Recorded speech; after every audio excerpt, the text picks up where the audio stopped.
En el año 1869, el Papa Pío IX convoca al primer concilio celebrado en el Vaticano. De ahí el nombre Concilio Vaticano I, que terminó declarando la infalibilidad papal. Pero, ¿será realmente infalible un papa cuando ejerce cátedra, o sea, cuando él se halla en el oficio de pastor y maestro y define una doctrina concerniente a la fe o la moralidad? Esta cuestión la resolveremos con una serie de interrogantes. Comencemos. Primera pregunta. Durante el proceso conciliar estuvieron presentes 755 personas, entre ellas prelados y teólogos. 47 eran cardenales y 117 arzobispos. Estos estaban bajo un voto de reserva. ¿Por qué, pese a este voto, hubo muchos que protestaron enérgicamente? Fue tan grande el rechazo a esta doctrina que hubo de cada país representantes que estuvieron en contra de definir el dogma. 14 de los 20 obispos alemanes reunidos en Fulda en septiembre de 1869 redactaron una nota que enviaron al Papa en la que solicitaban que el tema de la infalibilidad no se tratase. Segunda pregunta. ¿Estuvo este dogma respaldado por la mejor erudición católica? En aquella época Italia tenía la peor erudición y fue esta la que terminó apoyando al Papa, mientras que eruditos respetados, como fue el caso de Darboy, arzobispo de París, se opuso. También el arzobispo cardenal de Praga, el arzobispo príncipe Rauscher de Viena, entre otros muchos. Por ejemplo, el doctor de teología Trosmayer, de la respetada Universidad Croata, fue uno de los más distinguidos oradores en contra de la infalibilidad papal. Aunque en número eran inferiores, no así en erudición. Tercera pregunta. ¿Fue ecuménico el concilio? En todo momento se prefirió a los que apoyaban la infalibilidad. Por ejemplo, los italianos que favorecían al Papa tuvieron una representación cuádruple, en comparación con los alemanes y franceses, países con la mejor erudición católica. Los italianos eran mayoría hasta en los comités y comisiones. Cuarta pregunta. ¿Fue un voto libre?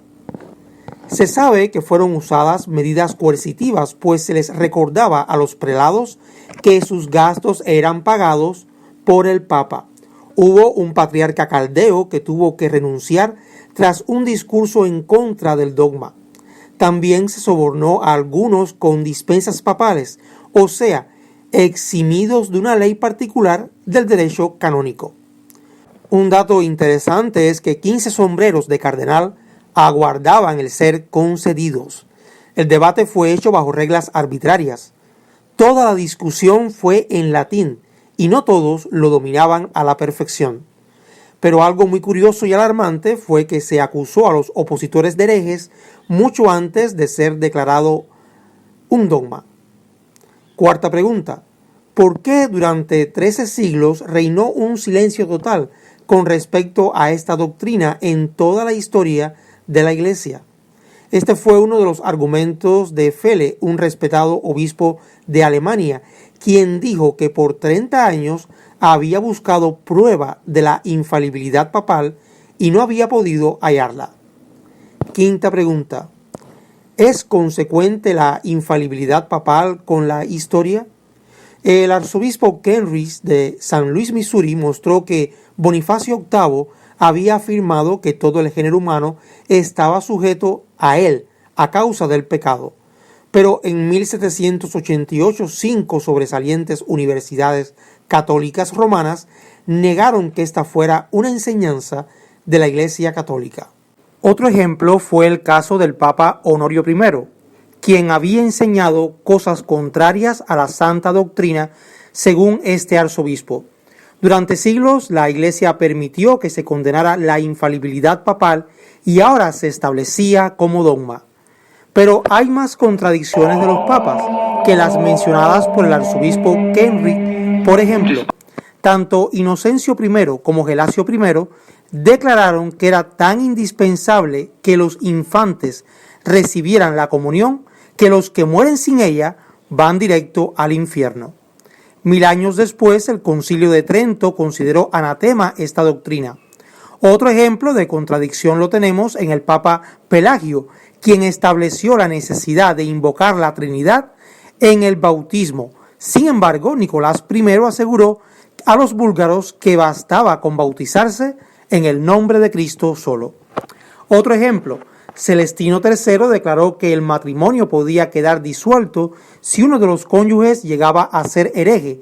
Sin embargo, Inocencio III anuló este fallo y Adriano VI llamó a Celestino un hereje por darlo.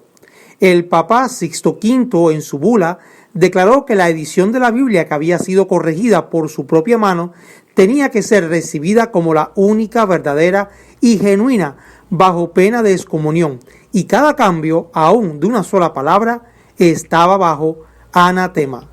Pero muy poco tiempo después se supo que habían muchos errores, unos 2000 de ellos introducidos por el Papa mismo. Las copias fueron recogidas y los manuscritos corregidos. A mucho ruego del cardenal Bellarmini, se terminó culpando al impresor. La Biblia, y creo que es lo más importante, en ningún momento justifica esta doctrina, aun si interpretáramos Mateo 16:18 a la luz de la doctrina católica. Aún así, no existe apoyo para la infalibilidad papal. Esto es Biblia versus religión. Si le gustó el video, no olvide comentar, compartir y suscribir.